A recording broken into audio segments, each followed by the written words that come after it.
where we left off, so to speak. We got to the point where basically it got the point across that self-confidence is what it all comes down to. Now you think I've probably blown hypnosis apart already. Sorry, the bad news is there's a hell of a lot more to know about why it is such a con game. And that's where we're going to carry on. Right, so-called trance, and we're only using that word because that's what everybody calls it. Bottom line is, if they believe and know you're a hypnotist, you tell them to close their eyes and breathe deeply because that's what they believe, and give them any old crap along the lines of going to sleep because that's what they believe, then that is essentially so-called trance. It's as simple as that. Now on stage, obviously, you haven't got hours and hours and hours. You want people who are as cooperative as possible, as quickly as possible, so you can get down to getting them to do stuff that's the entertaining part. But there is a problem with speed. My experience shows that if you do a slow arty-farty induction to get them in, that they will stay in trance longer because you appear to have spent ages giving them up. Basically, could have probably gone to sleep for real, which will cover the therapy. If you get them in quickly, then they do tend to start coming round, some of them. And the simple reason is because they don't feel like they're genuinely asleep, which is the misconception they have that it would be. So they think, oh, I mustn't be hypnotised because it doesn't feel right. So they open their eyes, and that's when, you know, occasionally on stage you'll go back up to them and say, look, just close your eyes, sleep, you bastard. You might, off microphone, if you're using a handheld mic instead of one of these, pull it away so that the audience can't hear you. There's an awful lot of stuff said on stage that isn't actually said on the microphone. So that the audience don't hear, but the people on stage do. So, you know, if I was using that one, all I need to do is pull the mic away, and when I was saying, look, you bastard, close your eyes, the audience won't hear it, but the person up here would. And because they're on stage and I'm the person in control, and I've already made it look like they've got no intelligence, imagination and concentration if I send them back, they're far more likely to be compliant, and it's as simple as that. So if you do quick inductions, shut them out, you will get a few that come round like that because they've not gone to sleep the way they perceived it. The simple fact of the matter is there's nothing you can do about that. It's a trade-off. To be able to do quick inductions on stage so that it's entertaining, so you can get to doing the entertainment, you will lose some of the people. In therapy, you shouldn't lose anybody.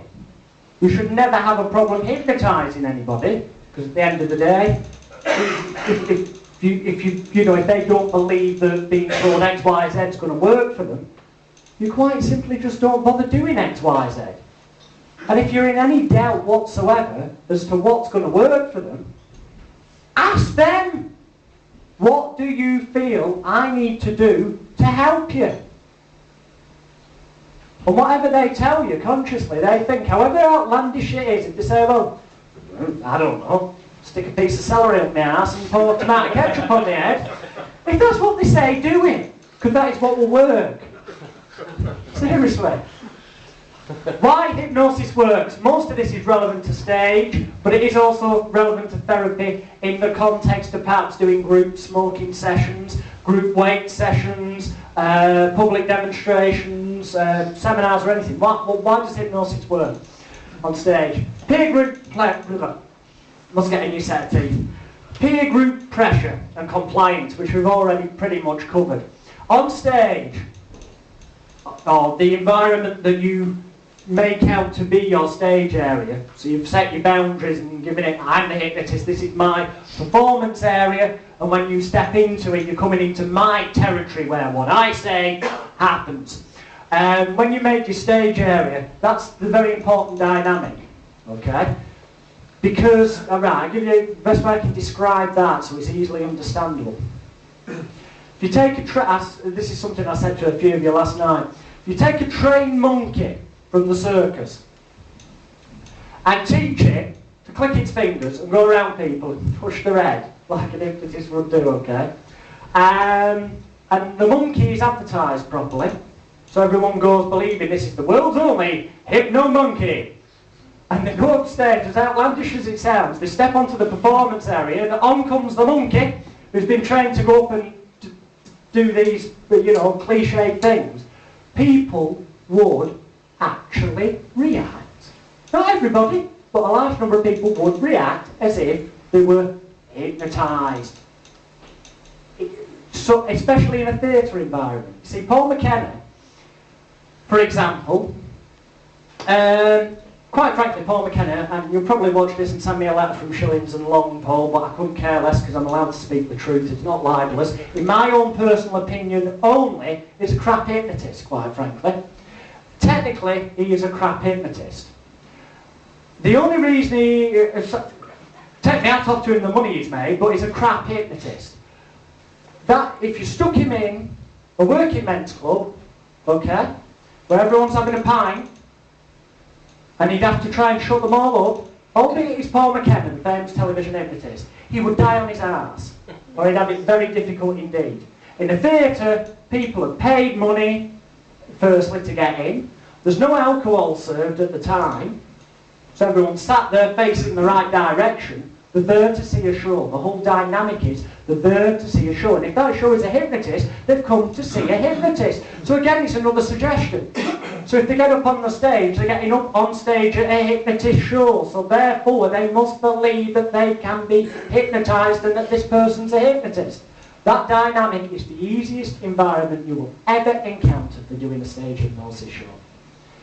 The hardest you will encounter, new things happen all the time, but what I would say to anyone wanting to get into doing stage shows, which as I said to one or two of you last night, start in the roughest, worst, noisiest shit house of a public house that you can find, where your chances of actually pulling it off are next to nothing, where you will die on your ass, where everything will go wrong, where you will go home that night and feel like committing suicide because you were so shit. And when you've done that about half a dozen times, then you'll learn what you really need to learn to do stage hypnosis, and that is how to work an audience. It's got rock all to do with hypnosis. It's working the audience. And if you can work them, if you like a comedian does, so you're going to offend some people some of the time, while the others are enjoying it, then they're going to enjoy a certain bit, but the other people are offended. Because at the end of the day, you can please some of the people all of the time, all of the people some of the time, but you can't please everybody all of the time. And when you've got an audience, you've got to go with the bulk and what have you. So the best way of learning that is to die on your ass. Because you'll go away, you'll inwardly reflect what happened. Especially if you can video it on a camcorder, take a camera with you, play it back and say, yeah, perhaps that wasn't such a good idea at that point. You'll learn far more from doing that. And I'd even go so far as to say, even for those who perhaps are just starting out in therapy, I know there's only one or two here that are literally just starting, but take your first couple of sessions. Let the clients know, but video it. Offer them a discount as long as they'll let you video it just for your private viewing only. Watch it, look at it, think, could I have done that better?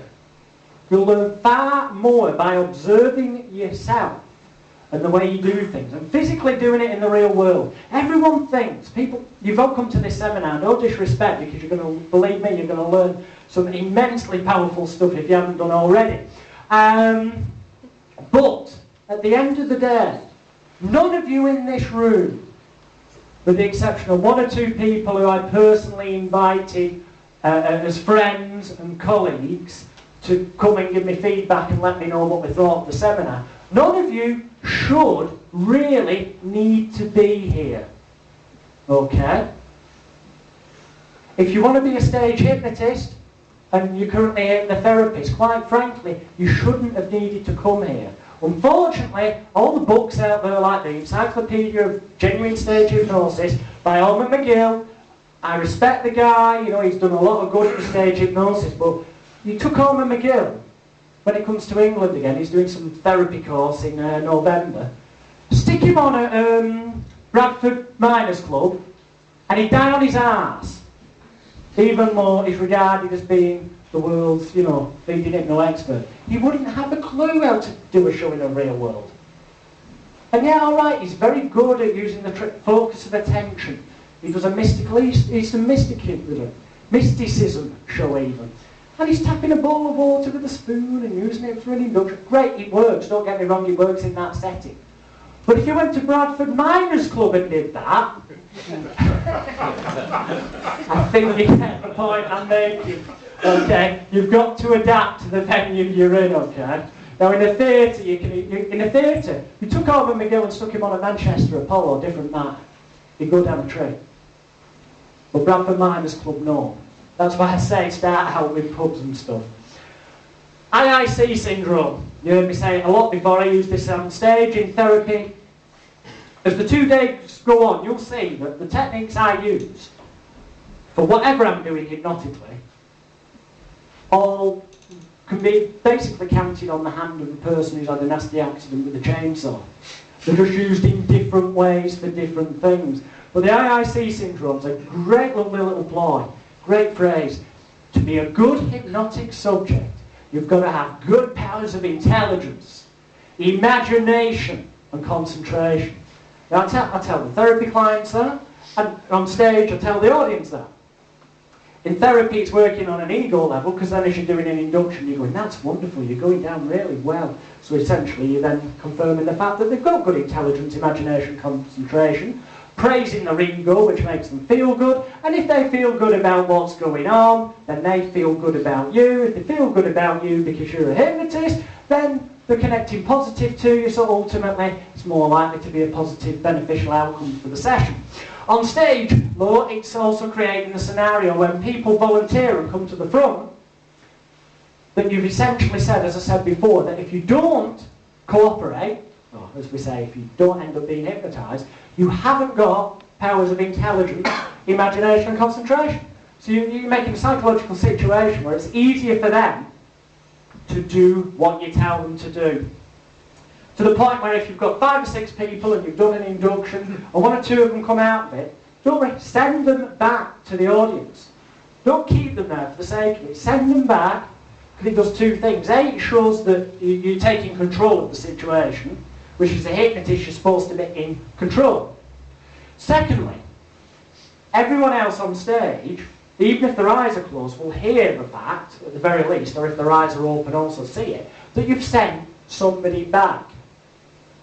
And if you want to be as bold as to say it, if it's a particularly hard venue, I didn't do it here, but if you were at Bradford Miners Club, if you sent the person back, you could say something like, what a shame, give him a round of applause. Unfortunately, he just couldn't, in this environment, use his powers of mind correctly, which will be perceived by everybody on stage as, it's basically called that guy a tosser to everybody and made him look a crowd. So I think we better start cooperating more so we don't get shown up and look like that.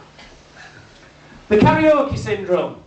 As I said before, people go to karaoke, they can't sing to save their life, but they get up and sing. It's a great ego boost, and they're not bothered because everyone's laughing with them. They know the crap, they might win the tenner at the end of the night for being the worst singer, you know. They go and do it. They know full well they're doing it, and it's almost an excuse for them to be a prat karaoke. But for hypnosis, read karaoke. Because essentially, that's what stage hypnosis is. Getting people to sing on karaoke and make a prat of themselves, voluntarily. It's as simple as that. But if we just got people up and said, look, I want you to act like you're giving birth to a baby, and you did an hour of routines like that and then sent them back, you'd probably find that the venue owner and the audience would say, we booked an hypnotist and you didn't hypnotise anybody. And yet they'll willingly watch a DJ getting people doing the exact same thing in the context of it being a party game or whatever.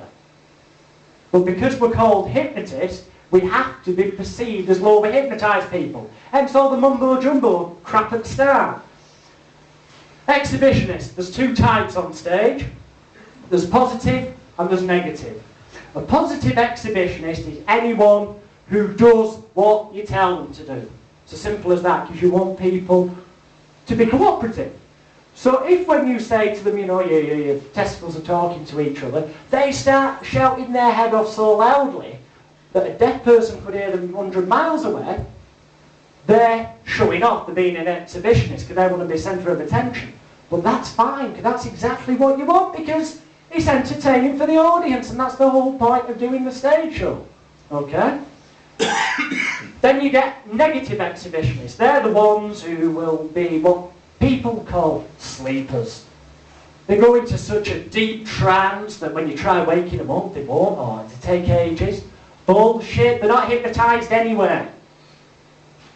They've quickly sussed out for themselves that by acting as though they're so deep that they're not going to wake up like they're really asleep. And occasionally get the odd person who generally goes into a proper sleep, just because they've probably finished a night shift, come, had a few bevies, come up, bright lights, warm, relaxation. Nothing to do with hypnosis. You'll get one or two of them. Probably have to kick them, you know, so nobody can see to wake them up. But you'll get the ones who pretend that that's happened, because that way they know in their own little devious mind, even if it's just an instant thought, I'm going to get more attention and suddenly become the star of the show because he's going to have to pay attention to me. And we'll cover about how to get those bastards out of the so-called trance they think they're in later on. But you've got, they're the negative side of stuff, okay? Because they're trying to show you up, but at least they're doing it in the context of apparently really being hypnotised. The real negative exhibitionists are the ones that will come up, oh yes, I really want to be hypnotised, oh, my hands are locked together, and then when you come to do the induction, you do a knock back on them, and they immediately open their eyes and stand up like, ha, you didn't hypnotise me. That's precisely why we use things like the IIC syndrome wording at the start, so that the old dickhead that does that, who hasn't got the brain cells to realise that when they do it, it's them that's going to look the idiot, not you, the hypnotist, because you've already set the audience up to believe that if they don't go into trance, it means the volunteer's basically thick and stupid.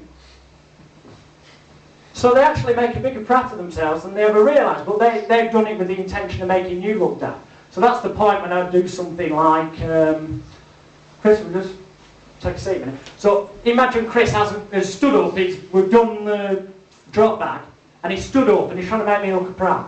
Now I could send him straight back to the audience, but I want to humiliate him as much as possible. Because the more I humiliate him before I send him back to the audience, the less likely it is that any of the others will stop being cooperative. They'll remain cooperative because they don't want to be humiliated. So at first, I lull him into a false sense of security, like, oh, sorry sir, that obviously didn't work too well for you, that particular induction, but you look like a gentleman who's got really good powers of intelligence. Well, I hope you have. And you reiterate, because to be hypnotised, you need good powers of intelligence, imagination and concentration, serving as a reminder to the audience that if this doesn't work in a second, he's thick. And then you say, just put your hand out in front of you like that, sir, that's brilliant. I'm going to count to 3. What I want you to do on the count of 3 is just slap yourself on the face like that, and if you do, just say sleep, and you'll go off just like that, okay? 1, 2, 3. Sleep. No, you have to actually say it louder and at the same time, okay? 1, 2, 3, and sleep. No, I'll tell you what, if you stand up, it might be easier, okay? And you've got to do it all at the same time, count to 3, whack yourself really hard, say sleep. 1, 2, 3. Sleep. Ladies and gentlemen, that just goes to prove you don't need to be hypnotised to make a complete prat of yourself. And then you would send them back to the audience. By so doing, you humiliate that person who's trying to show you up by coming up and challenging you, and everybody else thinks, ooh, I think I better do what he tells me to do. Right, people hypnotise themselves. If you didn't learn that on the first hypnosis course or book that you read, then I suggest you go and get your money back off the people who gave you your hypnotherapy courses, because if they didn't tell you that there's no such thing as hypnosis, and the fact that if there is anything that's hypnotic, hypnosis or whatever you want to call it, in other words, this state of mind and body that people come to believe is a trance, okay, is all created by themselves in their own mind. Because it's all based on their misconceptions, what they believe, what they've seen on film, it's all in there. All we do is kind of give them the trigger of the scenario that they need to believe they can go into this so-called state. Because obviously on the film they've seen the Svengali go, hey, you know, in the smoke. So they believe that they need that to happen to them. Which is a good job really, otherwise none of us will get any clients. Right, authority figure, we covered that before. So I won't reiterate on that. Unfortunately, there is no set uniform you can wear. That comes down to your advertising in advance, so that when you get there and walk on stage, they recognise you instantly. Oh yeah, that's the hypnotist, because his photo's up. They're not saying that's the guy who says he can hypnotise people. They're saying that's the hypnotist. So they've already got that belief factor getting embedded there. Placebo effect, we covered that for therapeutic. We'll come back to that tomorrow.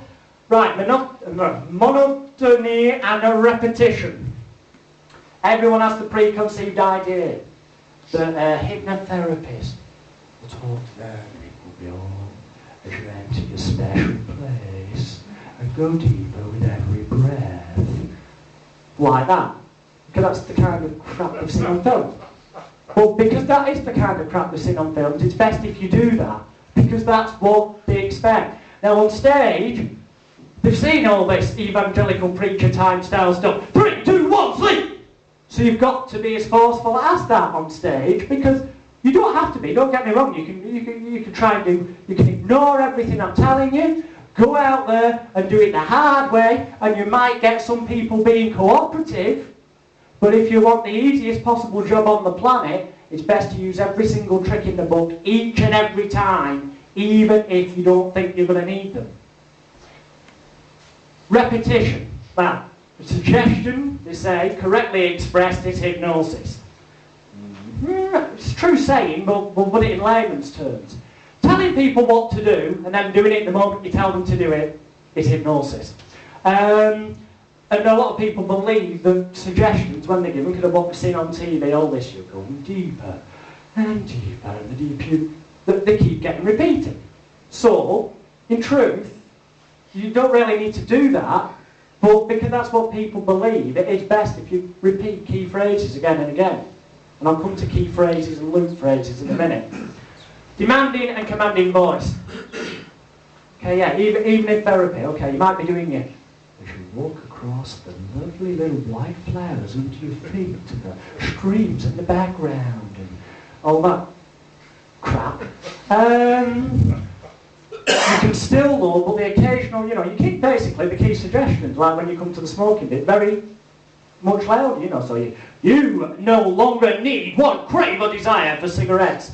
And you realise now, in your little magical arty-farty world, that you are a non-smoker. Be forceful, because the commands, they are commands.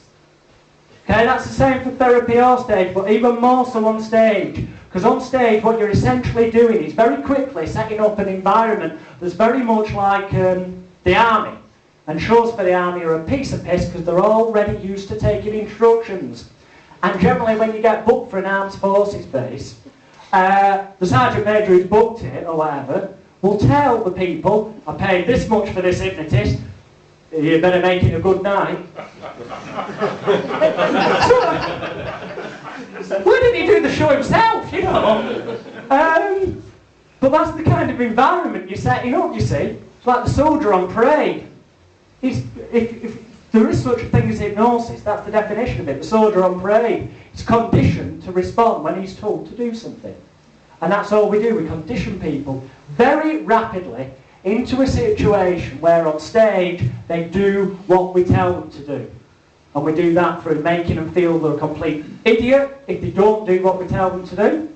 Making them feel really good when they do it by directing the applause to them. By saying you're wonderful, by gentle pats on the shoulder, that's brilliant. So we make those that stay up and are cooperative feel really good, but also the ones that get sent back, these people become more cooperative because they don't want to end up looking like the idiots that have been sent back. And the tricks that we're going to start, because very shortly we're coming to the suggestibility test and inductions. The tricks that are used for the disorientation and confusion and stuff that I mentioned earlier are such that very quickly you're getting them conditioned to, when something strange happens to me, it must have happened because the guy's hypnotised me. Because after all, he's a hypnotist. So if you can use these tricks that we'll come to make them instantly feel a definite physiological feeling within themselves, not an imagined thing, not because you've suggested they're going to feel lightheaded, Bullshit. It's because done correctly, every person 100% of the time will feel these physiological changes or effects in the body. But because we know that it's going to happen each and every time, we can phrase the so-called suggestions at the right time in such a manner that in a few moments you're going to feel as though you're very lightheaded. But we know that always happens. But the moment they start feeling lightheaded, they think, bloody hell, he said that was going to happen. He suggested it to me, and it's happened. And it's the hypnotist, they think, well, he's a hypnotist, he suggested something, and it's happened. Whoops, the next thing he suggests will happen. And you get them conditioned to the idea that they cooperate with what you say. And that's why then when you've done whatever inductions you say for the rest of the evening, when I say sleep, you'll go right near the start, you wake them a few times and then put them back sleep. You're just giving them a rehearsal, if you like, in front of the audience, how to react for the rest of the show.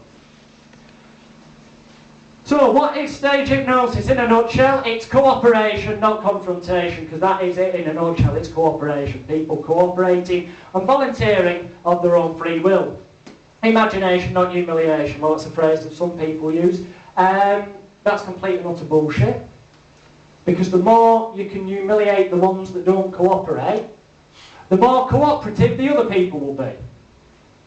So, yeah, I don't know, it depends where your ethics lie there. There's a lot of people who say, you know, technically speaking, doing what I did there with Chris as the demo to send him back, you know, that's just an example that, you know, you don't need to be hypnotised to make a complete prat of yourself. Technically speaking, if an arty-farty lawyer broke down the 1952 Hypnotism Act, that would be in contravention of the 1952 Hypnotism Act, because you're technically, intentionally degrading, demoralising somebody.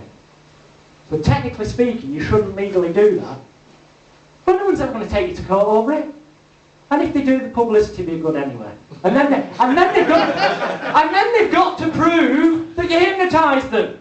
And all you do then is, you buy a copy of the tapes of this seminar and submit them as your defence to the court. And you win the case hands down.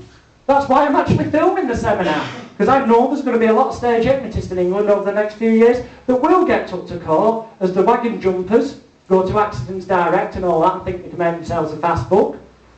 There's not anyone out there marketing a good defence package at the moment. But there is after this weekend. Right. On stage, one volunteer is worth 100 press men. Because quite simply, as I think you probably realise now, that is it. We ask for volunteers because at the end of the day, they've got to willingly be prepared to make an idiot of themselves. As simple as that. Albeit that they've got the excuse of apparently being hypnotised.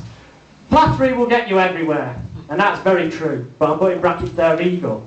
Everyone loves the sound of their own name. It's the most beautiful word on the planet. Their own name. Hence, if you're doing a shot, I don't particularly bother. I break every rule in the rule book. I'll tell you now, what I'm teaching you here, I'm telling you to use every trick every time you do a show. Sometimes I'll purposely not bother doing one or two of the tricks. Just purely and simply because having done so many shows, I'm confident within myself I can get away with not using those tricks. But when you're starting out, the more tricks you can use at the same time, the more likely you'll have success.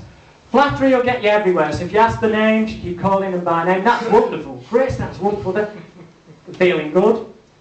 By touching them gently on the shoulder, that's wonderful. You're such a wonderful subject.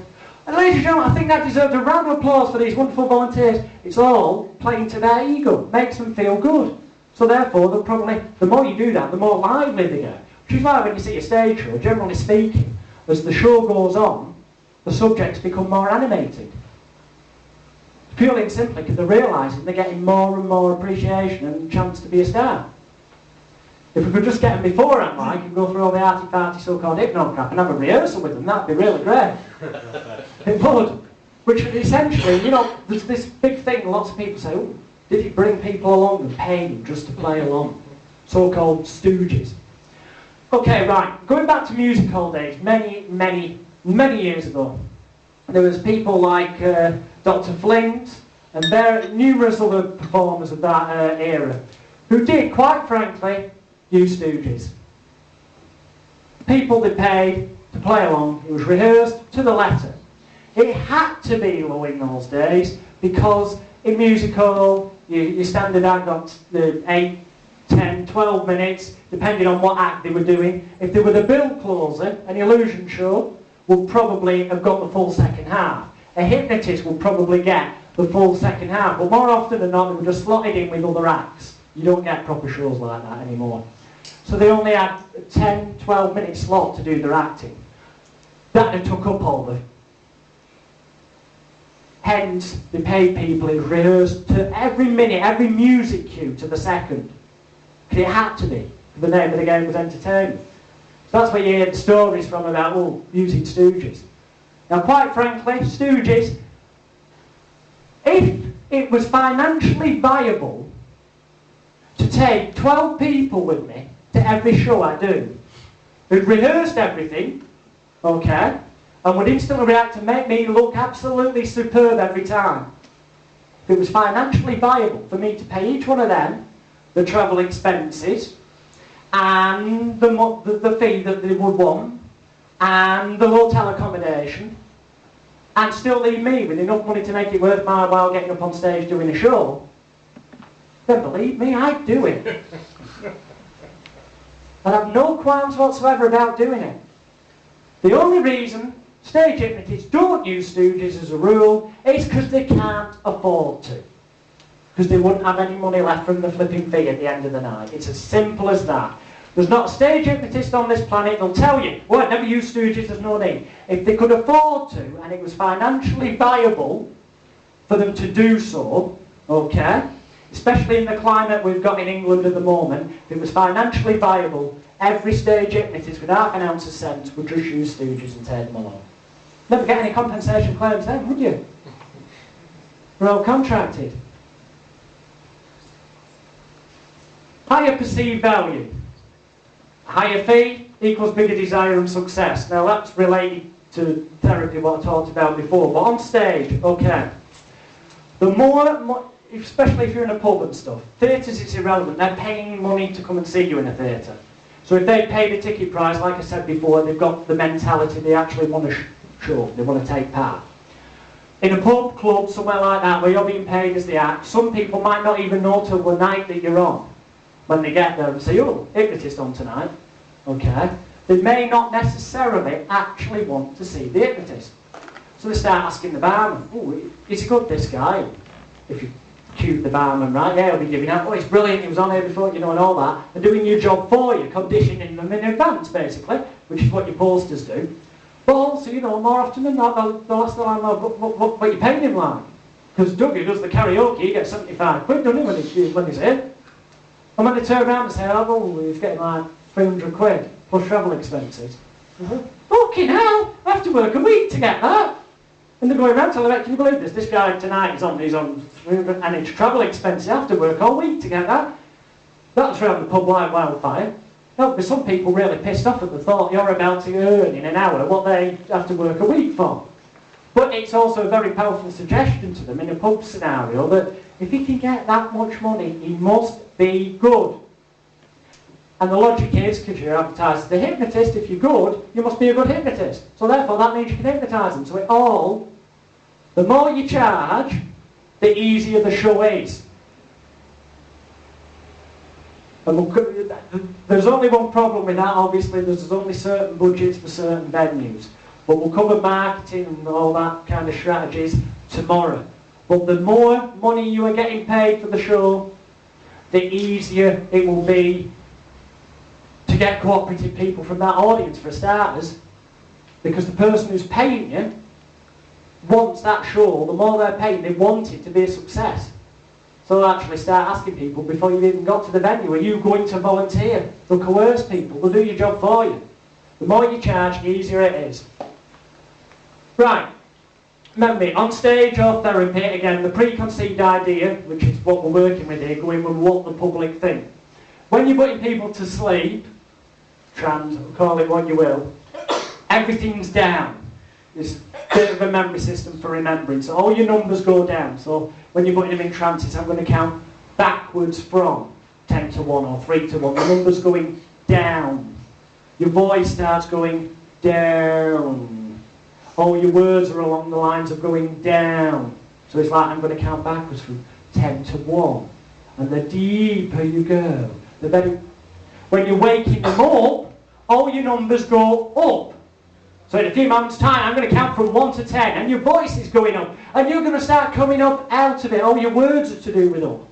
That's the easy way to remember it. And that is the same for stage or therapy. That way, you can make your script up as you go along, and it ties in completely with what people's misconceptions are. Mirroring and matching. I'm not going to talk very long about this because, quite frankly, in NLP they say if you mirror somebody's body language and then match it a few seconds later, that helps get rapport with them. Yeah, and allegedly in therapy that's supposed to be a really useful technique. Right, I'll tell you what it is. Go and do a group therapy session in the top of some working men's club where you're charging them something like 7,500 quid each a ticket, and they're all sat in front of you, and start mirroring and matching them, and see how long it is before someone kicks you in the nuts or hits you. Because they will think you're taking the piss. 99% of NLPs, such twaddle, forget what you have learned already from courses like that. It will fuck you up if you try using techniques like that on a stage show. What you've learned before will not, in any way, shape or form, help you on stage. More than likely. And even in therapy, quite frankly, most of the established hypnotherapy courses, put it this way, if your course that you took to qualify as a hypnotherapist took you any longer than 4 or 5 hours, you've been ripped off. And you've been taught stuff you didn't need to know and stuff that you shouldn't know and shouldn't be doing. It's as simple as that. Mind focused on one thing is hypnosis. Well, in therapy we get them concentrating on the breathing. The deeper you go, the better you feel. Or perhaps, like on stage, initially when I get the people up, as you notice, I said, everybody stare at the chandelier. Well, that's just happened to be it. On stage you've got spotlights, or it might be everyone stare at the point in the corner over there, okay? Just a fixation point. Now the reason for doing that is twofold. It's not as you may think, because, you should stare at that point. My suggestion of your eyes are going to get heavy, it's going to work. If they believe it's going to work, then yes, it may be effective. There's an extra element for some of them. However, for the majority, the reason it's done is because the moment you've got them up and you've got them stood or sat and you say, keep fixed on that point, as you're walking around deciding who you're going to go to next, you can keep glancing and seeing which of them are complying with what you've said and intently gazing at the one spot. And which of them are occasionally looking to see what the wife or husband's doing in the audience. Because then you know which of them are instantly, right from the start, being cooperative. And they're more likely then to carry on being cooperative. If it's a spotlight, yeah, it probably will blur the eyes a bit, but that's good. Hence phrases like, because after a while, looking at a light, your eyes get blurred. Knowing that that's going to happen and it's a natural thing. That's why I say things like, you may notice it's almost as low, but almost as low. Never say it's definitely going to be like this, it's almost as low.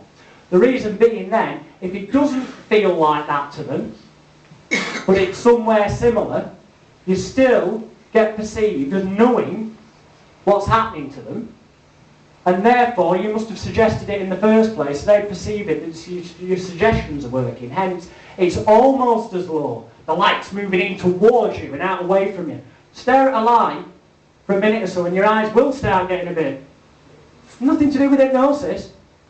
But because we know that's going to happen, we can say in a few moments' time, it's almost as though the light's moving in towards you and out away from you. And you start thinking, it's happening. I'm starting to go. And then so you've conditioned them another level. And don't forget, before you've got them up, you've done a suggestibility test. So you've done conditioning step 1.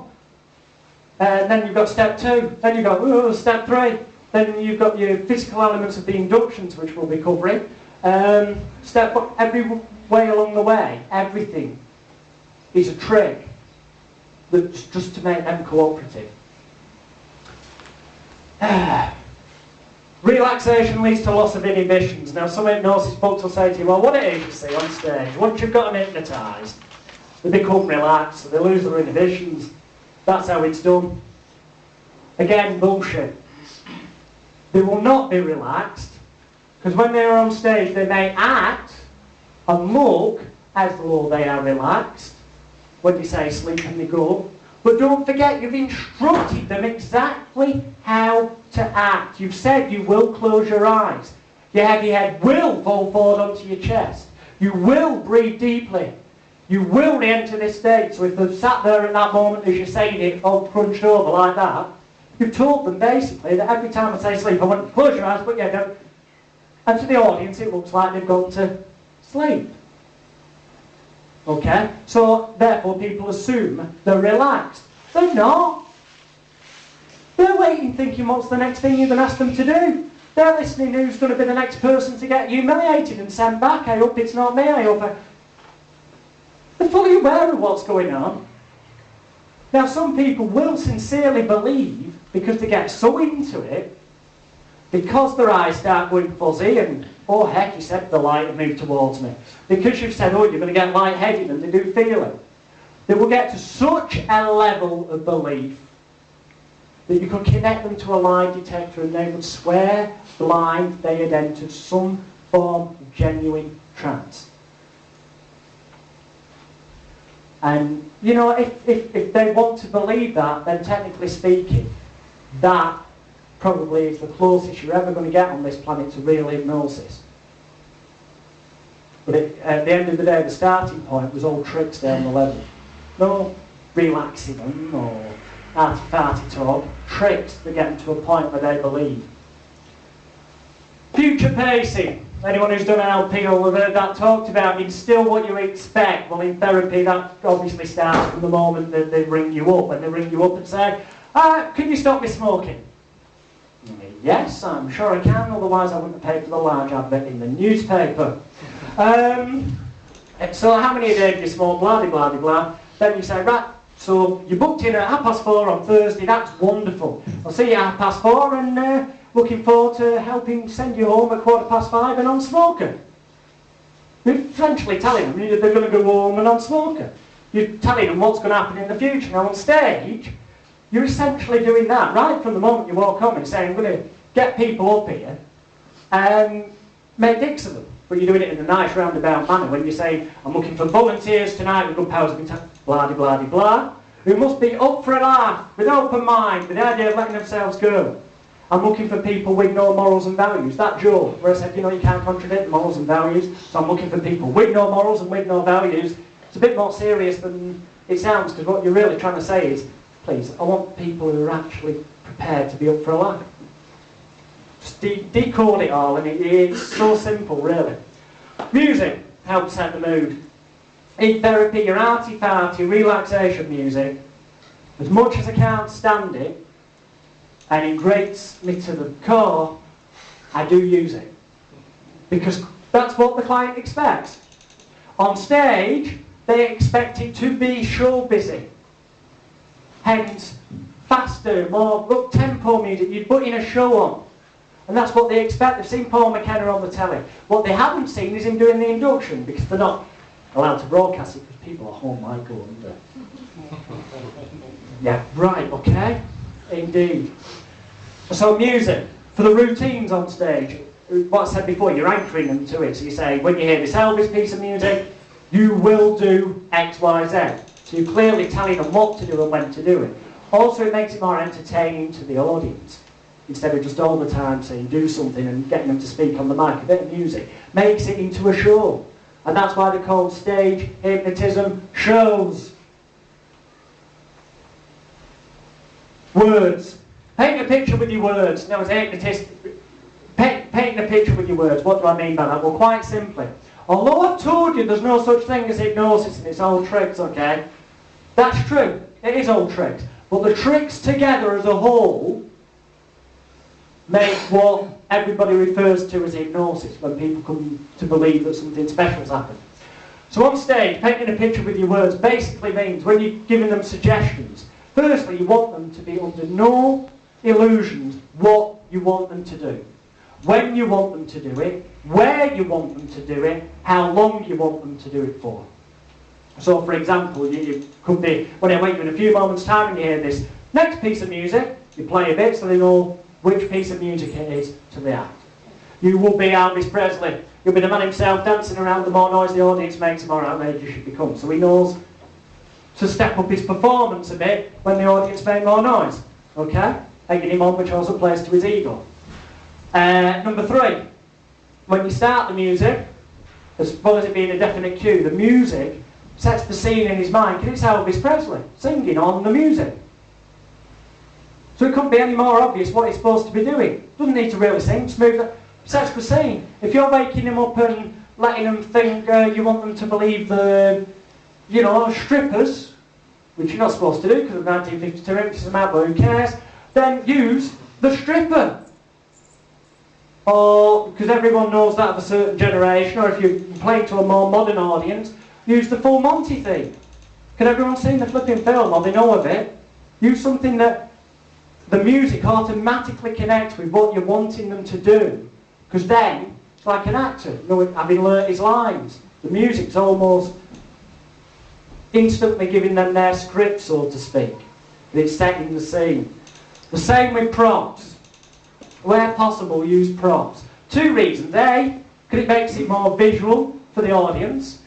Okay? And secondly, because if you give them props, and say when you wake up in a few moments' time, instead of saying when you wake up in a few moments' time, you've just given birth to your baby and you're holding your baby, give them a flipping, well, as Chris does, a monkey, stuffed monkey, right? So when you've done the giving birth routine, put that into the hand, say when you wake up, you've got your baby in your arms. Now that's visually funny, the fact that holding this baby, oh, isn't it beautiful? But also it makes it easier for the person on stage who's being cooperative to play the part of having the baby, because they've physically got something to hold in their hands and look at and go, coochie, coochie, coochie. So the props are actually, you know, and when they're being Elvis, if you give them a broom, that's after now it's done, you say, can you just sweep the stage up for me, please? That's wonderful, thank you. I wouldn't normally ask. Start your music and it comes Elvis. They've got the broom in the hand. Aha! Elvis is singing. What do? He stands out a mile. They use it as a mic stand and start jumping around. The props make it easier for them to cooperate and make themselves feel comfortable about what they're doing. Because then, you know, an actor... If an actor went on stage and his props weren't there for that particular scene in the play, okay, a true pro would carry on. But as low the props were there as much as possible and mime it. But he wouldn't enjoy it anywhere near as much as having the props there so we can interact with them almost like people. That's there, that's it, to do the next bit. So giving the punters from the audience props, whether it be the broom to be Elvis, because they toy in their arms, they think it's the baby when they wake up. Giant glasses so they can see the opposite sex in the nude. Whatever it is, it just makes it A, visual to the audience, so you're actually putting a show on, and B, makes it... if you give somebody a costume, whatever it is, and put it on them, give them a uniform, they suddenly feel important. Give them a pair of big silly glasses, they'll probably start laughing, right? Which is quite bizarre, really, because most people, when you see them doing the glasses routine, you know, you see the opposite sex in the nude, and they go, wakey, wakey, just put these, and then have a look round. What do? They start laughing. I would if I looked at Pratt with a big pair of giant glasses on. I don't know. I'd be laughing out of embarrassment. But it's great how we make it look as though it's what's supposed to be happening. What about in the office then? What props? Props, well, as a therapist, your office itself is one big prop. Okay, people's cliches. I'm glad you brought that up. I was going to do anyway when we get to therapy tomorrow, but I'll do it now. People, if you ask the average punter on the street, what do they expect a hypnotherapist's office to be like? Because they think of the stage hypnotist or what they've seen on films, they'll say, oh, there'll be a leather reclining chair or couch, there'll be like a wooden desk with a lamp on, and there'll be loads of framed diplomas on the wall, and there'll be shelves with psychology books on and stuff. And that's what the public think. So what do? You give them what you want. You get loads of worthless pieces of paper. Don't worry, I'm going to give you about 7 bits of crappy paper to take away with you. That just like all the ones you've already got, aren't worth a wank. Because there's no laws in England or recognised bodies in any way, shape or form, despite what some people would like to have you believe. You have them nicely framed. You go and buy yourself a nice solid wooden looking desk. You get the lamp. You get the leather reclining chair for the client to sit in, and you provide the scenario that they have got the misconception it will be like. Just sit in the chair, lie back, just use the little button there, it'll help you lie back. And we'll just close the curtains and put the lamp on, so it's a bit dimmer in the room.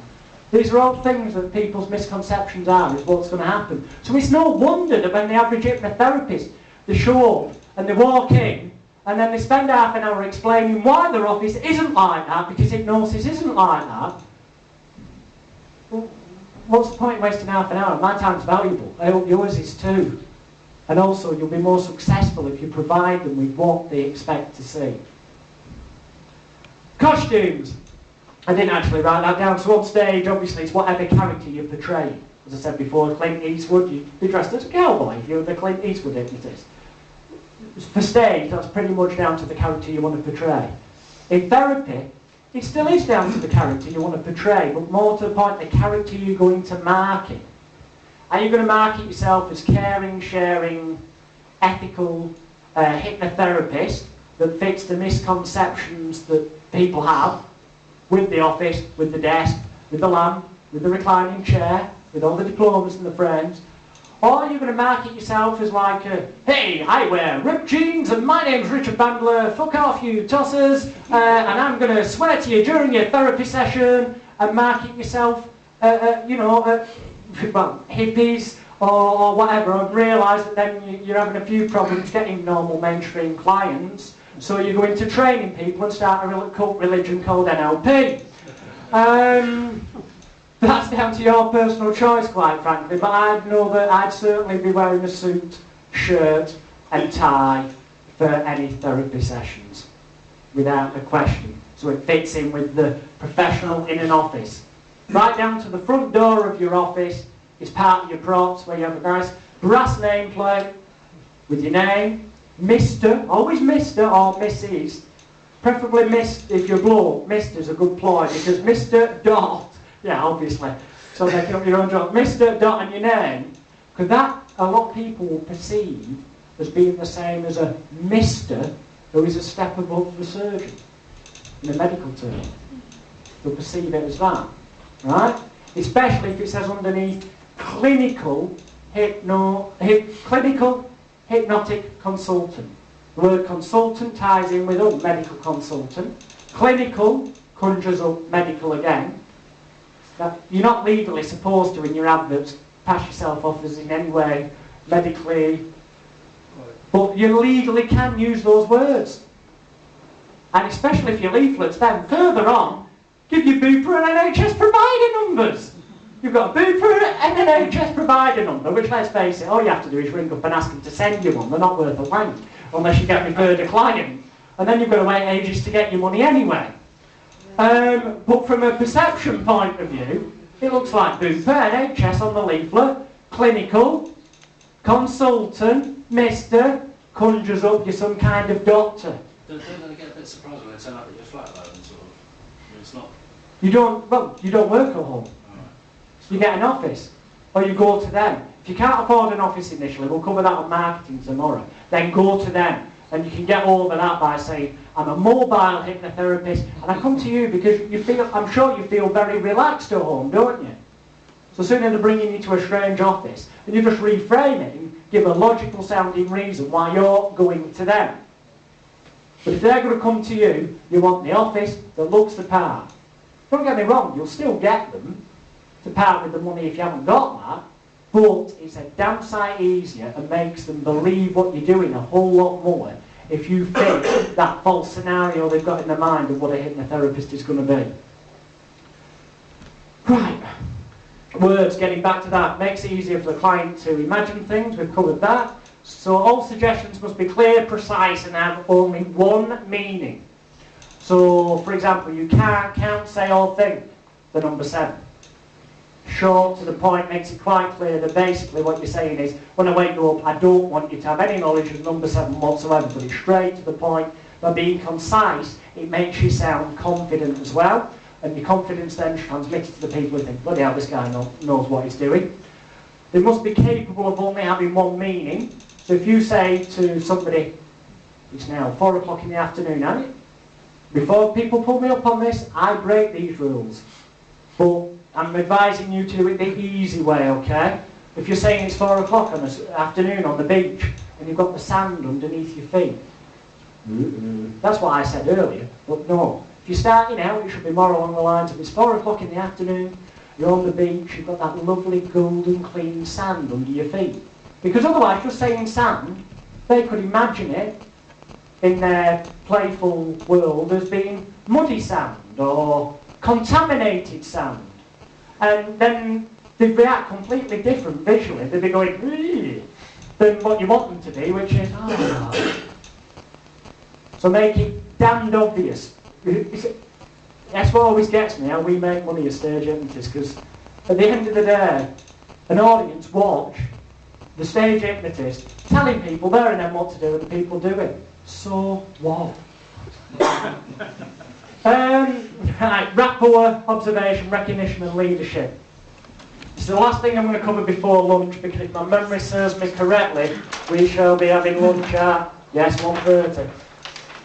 And then straight after lunch, we're going to start covering suggestibility tests, inductions, the actual techniques for putting people out on stage, and also for using group therapy type sessions, or even in the corporate market where you're going in, giving a sales talk or whatever to motivate them. If you can do something quick up front, gets everyone basically watching you, believing and taking it in. We'll be covering that and a whole lot more stuff. Right, what's rapport, observation, recognition and leadership? It's a quick way to remind you of what I was saying before about people having changes happen to them, but we know in advance they're going to happen. Now, some of the changes that happen on stage, some of the feelings they will have, some of the ways they will react, because each person is an individual, and that's why you keep hearing it saying, you know, the experience of hypnosis is different for everybody.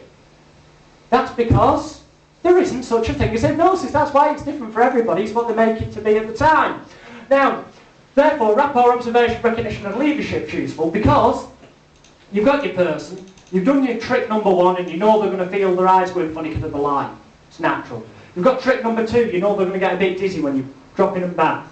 Well, then you've got the odd one, perhaps, who's, let's say, grossly overweight. So you don't want to break your arm trying to catch them.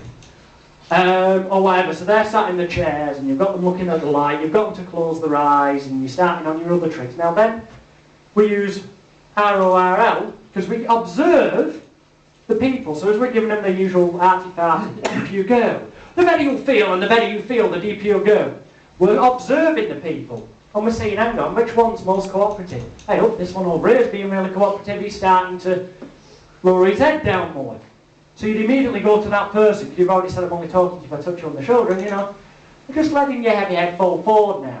Because you can see instantly, with it, as they're sat there, when they start doing that, slowly, that they're cooperating. So when you go up and quickly go in and say, it's so much easier to let your heavy head fall forward.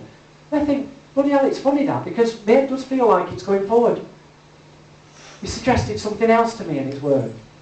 All you've done is been looking, observed what they're doing, quickly recognised how this person's being cooperative, and then feed it back to them before they finish doing it, as though it's a suggestion, so that the moment they do it, they think, bloody hell, he suggested that to me and I've done it, so therefore I must be hypnotised. And that's the same for therapy. That's the easiest way to do an induction without the trick, if you like, an almost genuine induction, if there is such a thing, without a physical trick. You just watch what they're doing, observe it, the moment they react, even if they react, if they're sat there in the chair and suddenly their eyes are closed and they suddenly go, yawn. If they start yawning, you know the mouth's going, so they're going to carry on going, for a bit. So the moment you see them going, you can go, that's wonderful, just take a nice deep yawn. As you go deep and you make the sound, and they think, well, bloody hell, I'm yawning. Oh. But they'd already started doing it before you said it, but you said it so quickly the moment you recognised it that they come to believe that it's because you just suggested it. And the more they believe that everything is bloody happening to them from the moment they step foot on the stage, it's happening because you've told them and suggested it because you're the hypnotist, the easier it is for them just to basically throw their hand in and say, right, I'll just carry on doing whatever he tells me, because obviously I can't quite get my head around this one. Brain overload, and it keeps happening. He said, you know, he said this and it happened. Before we break for lunch, which is going to be precisely 1 hour, okay, which will be arriving, the food will be arriving in here at 1:30. Upstairs there's a bar. I know the smokers are going to go outside having a cigarette and all that. There's a bar upstairs if anyone wants alcohol, or non-alcohol in fact. We will reconvene prompt, and by prompt I mean we are starting. If you're not here at 2:30, I am starting without you, okay? Because we've got through some really heavy shit, quite frankly, and there's still quite a lot to go before we get to induction. We've got so much stuff to cover basically that to get it all covered today and tomorrow, everything I promised to teach you on the sales letter and a whole heap of other stuff I want to show you and share with you. To actually be able to do it, we need to be prompt. So 2:30 I shall be starting prompt. In here, well, just to end this session, we've got like 10 minutes or questions to clarify anything from this morning's section, really. Anybody at all? Questions, comments, whatever, yeah? Go. The tape that you send out, do you just have one tape that you send out to everyone? Is it like a relaxation thing, or what do you put on that? Well, the tape that you give them at the end of the session and say play once every 28 days, right? You can do it the lazy way or the difficult way. The lazy way should be, those of you who got your tickets with videos and all that included, there's 1 or 2 of you here that have got a discount because you've already bought everything off me in the past, so you didn't need all that stuff, in which case you'll already have them. You'll walk away with an audio, copyright-free master copy of smoking, weight loss, confidence, self-hypnosis and phobias on audio tape. Sound quality on them, quite frankly, is abysmal, but I don't care less. It works if the client thinks that's how it's supposed to be. But we also give you 2 MP3 discs, okay, which you can get converted on your computer, which contain 8 full-length audio hypnotherapy CD titles, using Ericksonian language, NLP and all that bullshit. That sound really good, the studio recordings, they've got all the 2 voices coming from all over the place, all the arty-farty crap. And they're copyright-free as well, so you can just duplicate them, sell them and use them. That's the lazy way. The hard way is obviously just use the scripts that I give you, do your own tapes, record them. But then all you need to do is record in the studio your induction, which unfortunately for the tape would be going against everything I believe, an arty-farty, you're relaxing, bullshit type thing. And then your suggestions. But your induction, which on a tape, you want it to last about, well, basically, you want it to last as long as possible, because the suggestions ain't going to take up much room, and you want them when they're listening to the tape to think they've got value for money, so you want that to last about 20-25 minutes. That is your master for every one of the tapes you produce. All you've got to do then is 5 minutes for the end of each with the direct suggestions. You're no longer a smoker, or you're no longer, weight, and then you just tag that on the end. So you only have to record your induction once, and you've got your induction for every hypnotherapy tape that you ever produced. That's what I do. Put the induction on one tape, Yeah. then all the other bits I add on. Just at the tag end, yeah. So you keep doing an induction all the time on the tape. Exactly. Yeah. Any more before lunch? We've got another 5 minutes available for questions at the minute. You were talking about Paul McKenna earlier on. Does he believe that he's a hypnotist, or does he realise? I believe that Paul McKenna believes that he hypnotises people and places them into a trance. And that's why I say he's not technically a very good hypnotist, because he's deluding himself, and therefore that's why he's crap. Please send me the solicitor's letter, it'll be great publicity, Paul. A lot of hypnotherapists and a lot of stage hypnotists delude themselves and believe they're hypnotising people because they were told that by the person that taught them. So a few years down the line, having done it the way they were taught, it's compounded that false belief in them, they're putting them into some genuine trance. And then they start doing a training course and telling other people. And down the generations, it becomes cast in stone there's such a thing as trance when there isn't. If you go back to Frank Anton Mesmer, who you must have all heard of, he was nothing more than a wonderful showman, a wonderful stage hypnotist who made use of props, the bucket, the water, the iron rods, the trees, who had the flowing robes, the costume, he had the patty. He was a stage hypnotist. And yet by the same token, just about every member of the public, if you say Mesmer, say, oh, yeah, that's something to do with hypnosis. We talk about trance and not trance, but basically what you're talking about is conditioning. That's all there is. Trance doesn't exist. It's levels of conditioning. Yeah. And these tricks take them into deeper levels of conditioning. Yeah. When they're fully conditioned, they will do whatever you want. That's basically it. Yeah. Yeah, yeah, that's one way of putting it. Yeah, basically, you get to such a point, they'll do whatever you want. In a stage environment, in therapy, it's even easier because they want to be helped. You don't need to go through all that conditioning. You can just say, sit down, close your eyes, and then the therapy techniques will cover either later on this afternoon or in the morning. That I use, genuinely get them so they're snory sleep. So that you've got them down there in the space of about 15 minutes, and then you can go and have a brew and do your paperwork and come back after half an hour and wake them up and give them the tape and get rid of them. You don't even need to finish the session. Give them the tape, it's all on there anyway. I have to do that. You know, like people, they don't get half an hour, 45 minutes, they don't consider... You know, Yeah, exactly, it's perceived value. Whatever it was, I took them through the scenario, and then I said, "Mike, you have a nice restful sleep now," and I went back in the house, clicked on, and I just said to my wife, "I'll make a cup of tea now, he's having a rest." And come back after 15 minutes. No, nine times out of 10 when I'm doing therapy, I end up, even if I go to their house, I'm going making a brew. That's it. They're asleep. Wake them up in about, no, man, go another half hour, go and have a fag outside, come back, see them. Give them the tape, because at the end of the day, the suggestions are on the tape, but the biggest suggestion of all is the fact they paid you the money. The fact that you're calling yourself a hypnotist, the fact that they believe it, the fact that they, when they wake up from the genuine sleep, they think, time suddenly disappeared, so I must have been hypnotised. They're the suggestions, because they can do the rest themselves. Because if they asked you to stop them smoking, surprise, surprise, if they wake up and they think, oh, I must have been hypnotised, well then they must have been hypnotised to stop smoking, so it must have worked. But obviously it's only going to work if you listen to the tape once every other day for 28 days, which has got the suggestions in. Any more? Do you give them a standard tape every time? Because I always tape my sessions, you know, I take the session, I give it to them, and they get that tape away from them. They think, right. It's my personalised tape. Yeah, and that's a technique that I actually do mention to increase the perceived value of the session. I mentioned that in one of my books that you take away with you. That is a good technique. Actually record it there and then. There's two downsides with it though. Firstly, you've actually got to sit there and talk for the 45 minutes once you've got them genuinely asleep. Which I find quite boring when they're snoring their head off.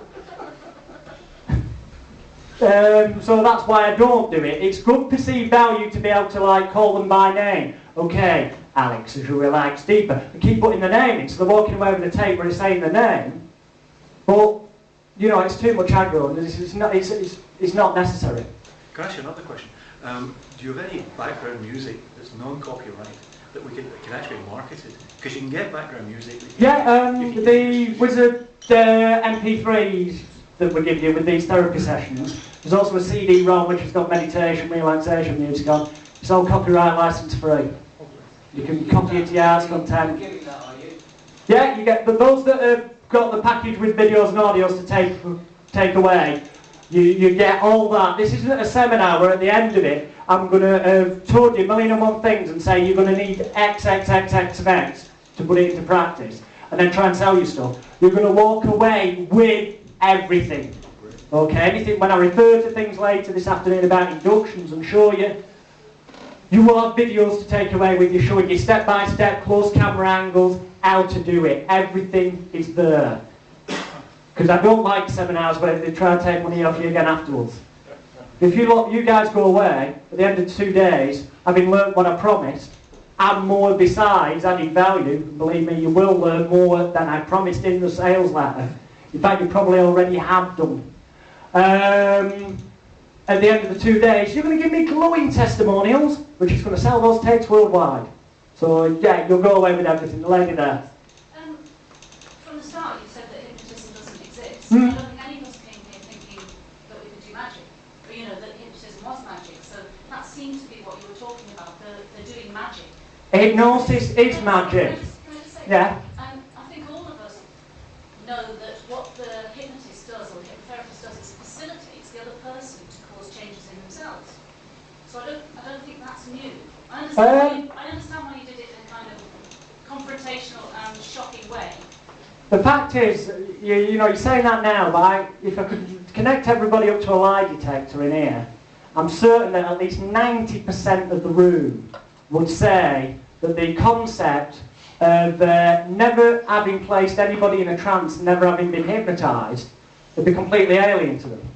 Because they would say, oh, they'd swear, oh yeah, I was hypnotised that time. Sorry, I lost you. Well, you know, the people who said they'd been hypnotised before, when I asked that earlier, they would swear they'd been hypnotised. And then we're breaking down the fact that no, they haven't been hypnotised because there's no such thing as hypnosis. You see, I would say that I have been hypnotised, and I still think that, but I would But, say that... and you will, because whoever did it would have been very, very good then, or whichever tricks and techniques they were using to condition you to the level where you believe, even to this day, that you were hypnotised. What I would say is that that person, with my permission, facilitated me hypnotising myself, if you see what I mean. I don't feel somebody put a mask on me, and I was calmed in any way at all. I knew what they were doing. Well, that's fine. That's your personal opinion to feel that. If you, with the greatest respect, if you want to delude yourself and think that you allowed that person, allowed you, allowed you, that if you're saying you want to feel that you allowed them facilitate, fine. But the truth is, yeah, probably from the point of view of saying, I want to be hypnotised, you've said, look, I want you to hypnotise me. So yeah, of course you're allowing them, but for it to be effective to the point that you're stood there saying, oh, you've been hypnotised, it must have done the tricks right. Yeah, but I don't feel that that person did that. I think they facilitated. Then they did the job brilliant, because if you don't think they did that, they did it so well that you don't think they did do it, because hypnosis is magic. It is mumbo jumbo. It is witch doctors. It is magic potions. That is where hypnosis comes from. Mesmer, who started it all. All hypnotherapy comes from stage hypnotists. There was no hypnosis until there were stage hypnotists. We started it all. Mesmer was a stage hypnotist and people before him. It's as simple as that. It's all tricks. It is, and there are people, and that's the beauty of it. That's how we can earn a living. There's people, and obviously you had a wonderful job done on you by whoever did it, that do it so well that you would swear to your dying day that you... But not wanting to go on into lunch. Which is that. 1 minute, yes? Very, very quickly. A lot of things that you're describing as cons are very well recognised in psychology. Like you talked earlier on about getting the client to feel that they're listened to and what's happening to them is being recognised, and that's called external validation. And you're talking about... I don't care what it's called. It either works or it doesn't. Yeah, I mean it does. But the point is, I don't care what arty-farty name psychologists give it, in the context of being a hypnotist and claiming that you're a hypnotist, not that you're a psychologist or that you're a psychiatrist, using things in an open talky way, everything must be presented in such a manner that it keeps that, in such a manner that it keeps that, in such a manner that it keeps that, in such a manner that it keeps that, in such a manner that it keeps that, in such a manner that it keeps that, in such a manner that it keeps that, in such a manner that it keeps that, in such a manner that it keeps that, in such a manner that it keeps that, in such a manner that it keeps that, in such a manner that it keeps that, in such a manner that it keeps that, in such a manner that it keeps that belief going that you're a hypnotist. Otherwise, rename yourself. You're not an hypnotherapist unless you're doing that. But that's what, you see, all I'm saying, I suppose, is that it's the word hypnotism. You see, I think it exists because it is what you're describing. But that's what hypnotism Can I say something about Yeah, of course you Let me can. ask you a question. Yeah. You say you was in a trance state, right? that I was. Yeah. No, I feel that I was in a, well, yeah, if you want to call it. Can you trance describe state. a trance state to me? A state of relaxation, a state of altered consciousness in a way you don't understand. Okay, that's your definition. Yeah. Someone else's definition of trance state may be totally Yeah. different. That's So what- this is why they that's can't what I define said, a trance that's state. what And it can't be defined because there isn't such a thing. Okay. And at that point, it's lunch, everybody, because It's 1:30. 2:30, back here, everybody, all right?